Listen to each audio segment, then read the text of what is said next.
We're ready to go. Jose Urquidy on the mound. He faced the New York Mets 5 days ago. In fact, it was the same pitching matchup, Urquidy versus Carlos Carrasco, as Urquidy delivers to McNeil outside for ball one.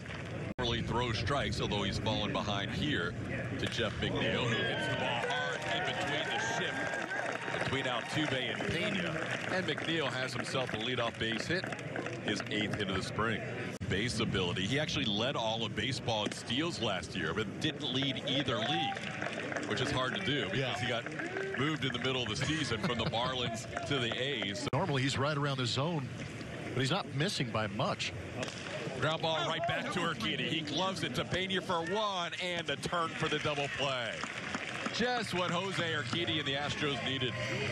Pitch to Pete Alonso with a runner on third and 2 outs.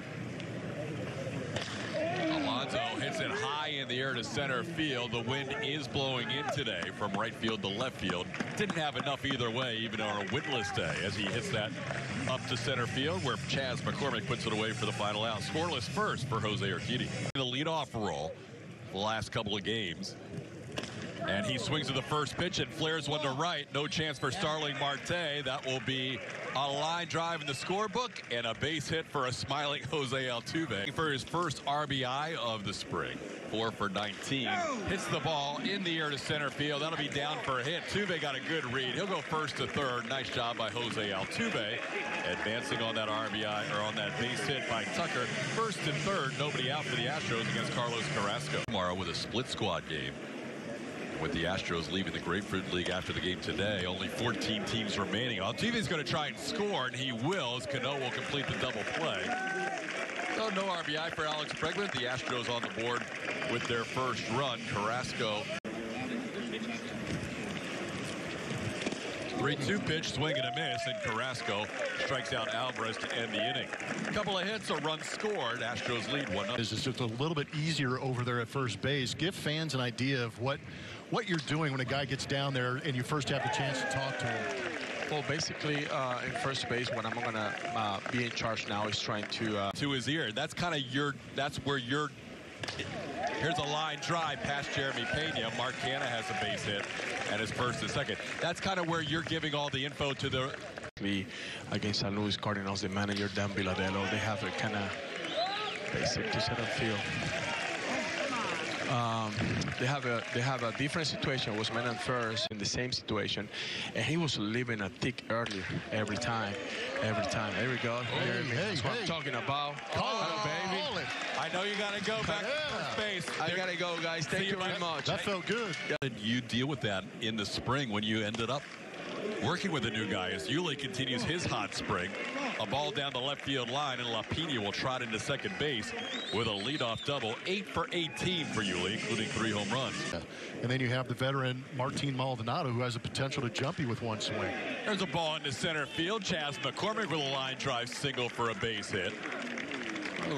McCormick, who started the spring slowly. It's in there, and it gives you a pretty good idea of how well Jeremy Pena hopefully translates into the big leagues. Pena's going to get an RBI out of this, and that throw is wide. Dom Smith has to adjust on the bag, but in to score, Yuli Gurriel. Pena with RBI number 9 on the spring. Angel Stadium, that'll be the opener as the Astros wrap up their spring training schedule. And Martin took a 3-2 pitch. That could have gone either way. Swing and a miss, and Carrasco strikes out Altuve. Strands a couple of runners, but not before the Astros score a run on an RBI ground out by Jeremy Pena. It's a 2-0 Houston lead. The pitch clock. Urquidy will not be phased at all. There's a line drive caught by Alex Bregman, hit hard by Lindor on a 1-2 pitch, but lined to the third baseman for the final out. Urquidy has his first 1-2-3 inning of the game. Get on the right track as soon as possible. Swing and a miss at a fastball up.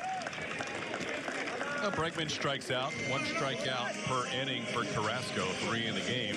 Yeah, he always had a great sense of humor about him, but it was always fun playing with him because I think that both of us had pretty limited expectations late in the season. That was loud off the bat, but the wind is going to keep it in front of the warning track. On another day, Jordan's got a 420-foot home run.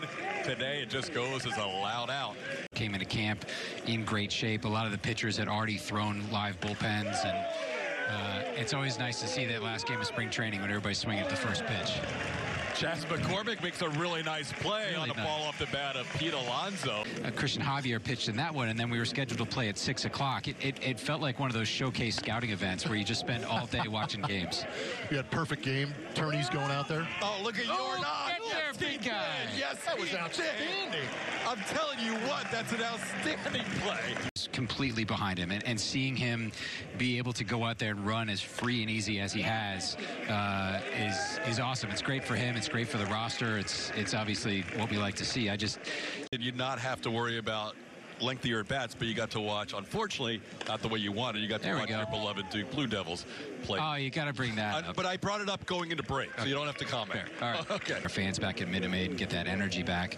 We'll be able to really hit the gas. Do you think? Never mind. James Click, you got through it. You lucked out. Love those guys. Those numbers. There are definitely guys last year on the hitter-pitcher matchups that we would be like, Zach has the best numbers. This is the best, in his career against this guy. There's a fly ball to center field. Put away for the final out of the inning. That's Jose Siri, who's taken over in center field for Chas McCormick. We'll see if that changes over the years. And there was a tough pitch from Carrasco as he gets Pena to strike out for the first out. And I would say pretty much, most professional athletes are very routine oriented in order to prepare and get ready for games. And then you take it to the next level when you have starting pitchers out there who are ready. Both of those obviously big series. Escobar was anticipating bunt this time around, and even though Altuve was getting down the line in a hurry, Eduardo's anticipation gets the out at first. More consistent with the release point. Abreu making his fourth appearance of the spring. Francisco Lindor never looked comfortable that entire at bat as he looks back out to the mound and says, I'll have to remember number 66 for the future. Show one of those nights, I'd imagine. 3-1 the count to Pete Alonso. If I'm watching a Broadway show, she better be driving the golf cart earlier. Showed dominance to a left-handed hitter with that curveball slider mix on the inside corner. That ball hit sharply. Lorenzo stays with it and makes the play for the final out of the inning. So just a walk allowed, no hits allowed by Brian Abreu. A solid sixth inning. Almost 18 per nine. He was striking out 2 guys per inning. Both those numbers came down last year. There's that nasty slider that he picks up most of his strikeouts with as he gets Kyle Tucker for the first out here in the 6th. Normally see Alex swing at, but he wants to get his hacks in here on his final AB of the spring. That just wasn't nice. That followed that up. Yeah, right. Slider away. Last year when he spelled Michael Brantley a lot in the second half. I thought James brought up a good point. The general manager of the Houston Astros, I agree with you in the sense that he probably doesn't want the extra attention or need the extra attention. Speaking of the fact that this could be Castro's last year in the big leagues, which is what Julia heard on his podcast earlier this spring. Papierski goes down swinging, 3 strikeouts in the inning for Mets pitching. And then also singled to right. He's been on base twice. This ball the other way, and the new third baseman, Nico Goodrum, can't make the play. Even though he's the new third baseman, it was basically in the shortstop position. And as you can see that pad on that lead elbow, he'll dangle it out there and hold it there as long as he possibly can. Goes the other way past the diving Michael Papierski into right field. Consuegua is going to go towards third. Pretty good throw, and he is safe at third base. Showalter has been really keen this spring. This is a ball hit deep to right field off the bat of Dominic Smith, and this ball into the wind is gone. Wind blowing in from right. Dominic Smith says it doesn't matter as he takes one into the wind, just clears the wall in right for a 3-run home run, and the Mets now lead it 3-2. Now we've seen some baseballs hit hard today, not go anywhere. One of them was off the bat of Jordan Alvarez to center field that I thought was going to hit up off the batting eye, but the wind pushing it. Looked like a changeup that hung up and in. Dom Smith did a good job of keeping those hands back and really hitting against that front side, driving this through the wind. It's his second home run of the spring, and RBIs 4, 5, and 6 in spring training. He'll throw hard. It didn't happen often, as McCann loops one into center field. Siri coming on. He'll have to play it on a hop, and James McCann is the 4th consecutive Met to reach base here. Dominic Smith with a 3-run home run. McCann followed it up with a single. This ball hit sharply past Papierski down the right field line. McCann on his way to third. McNeil's going to have extra bases. Joey Cora with a hold sign for McCann. McCann almost ran into his third base coach. Close to 30 at the end of the day. That might be his limit as he walks Guillerme to load up the bases.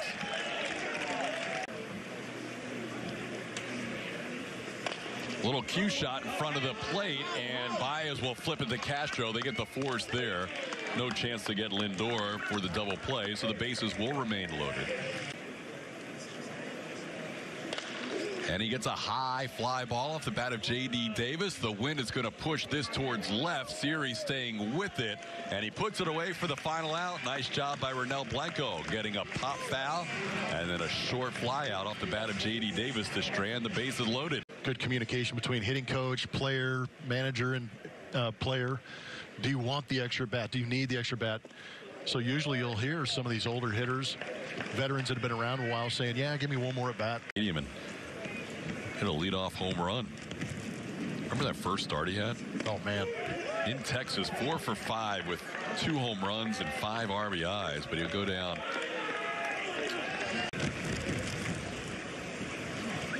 That ball hit hard, and there's a Ledmus second hit of the spring. A line drive to left field. Good way for a Ledmus on his final spring training game and possibly his final AB to pick up a...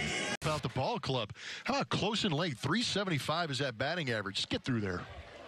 Knocked down by Guillerme, and that throw is wide. Going to third is Diaz, and he is going to be safe.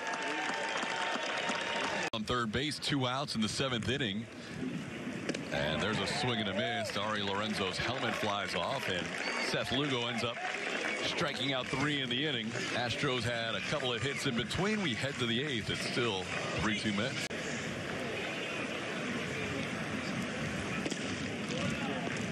There's a walk by Ronnie Garcia to De Los Santos.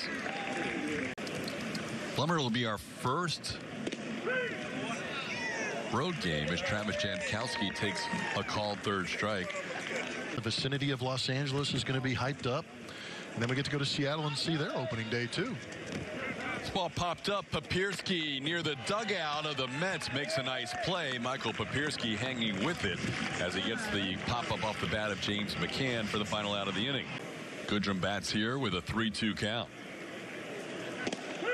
Called third strike. Goodrum thought it was in off the plate. Has a word for Greg Gibson as he heads back to the dugout.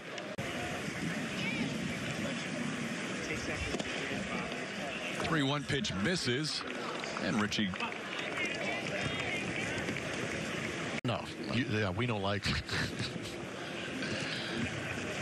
2-2 pitch on the ground, and glove there by Daniel Pauca, who will step on the bag himself. And we're going to head to the 9th in a 1-run game. Mets 3, Astros 2. Popular in Cuba, Pedro Leon saying this was his favorite team, you know, before he even signed with the Astros, that he felt like it was so fortunate that he could sign with the Astros as Pauca draws a walk.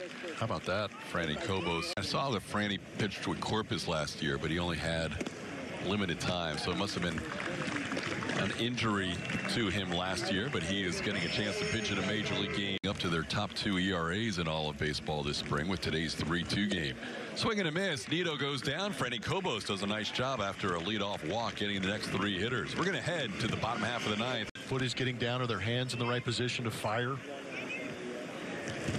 3 years with the Astros. Michael Brantley has hit .310, and on cue he pokes one in between second and short in the shift, and Michael Brantley has himself a base hit in his final spring training at bat. Lather that one up with sarcasm for you. There's a called third strike. Siri didn't like being called out the first time up, but he gets called out a second time, and Ottavino picks up his first strikeout.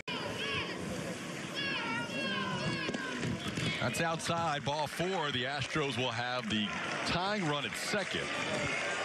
And the winning run now at first base. Wrap up their spring training tomorrow here at the ballpark of the Palm Beaches against the Nationals. There's a ball over the head of Luis Guillorme. Good read by Justin Williams. He'll head home. This game's tied at 3. Mr. Late and close, Jason Castro comes through again. A tie to that mark. They're also one swing away from winning their 9th game of the spring. There's a little chopper right side. Palka is going to have to glove it himself, and we have a tie game as Palka steps on the bag ahead of Rolando Espinosa. This game is going to end 3-3. Dusty Baker looks over to Buck Showalter. They said, we're good. Plummer, let's do this. Let's do it for real. Next time will be for real. Yeah, that's right, buddy. All right. Ready? You ready? I'm ready. Let's do it. We'll be back. Wrap things up. Get ready for the post-game show after this. Brendan Donovan gets a start at first. Connor Capel, a guy from Katy, Texas, is the DH and batting 9th. They're going to hold up play right before the very first pitch. It is just coming down like crazy right now. Brandon Bielak had already warmed up. He was ready to go. Lance Barksdale said this is crazy to try and throw a first pitch. We were that close, Plummer. So close. I mean, the warm-ups were done. We had the lineup set. The pitcher was set. Gosh, such good stuff, too. It was one of our better opens. I think maybe Emmy. I completely agree.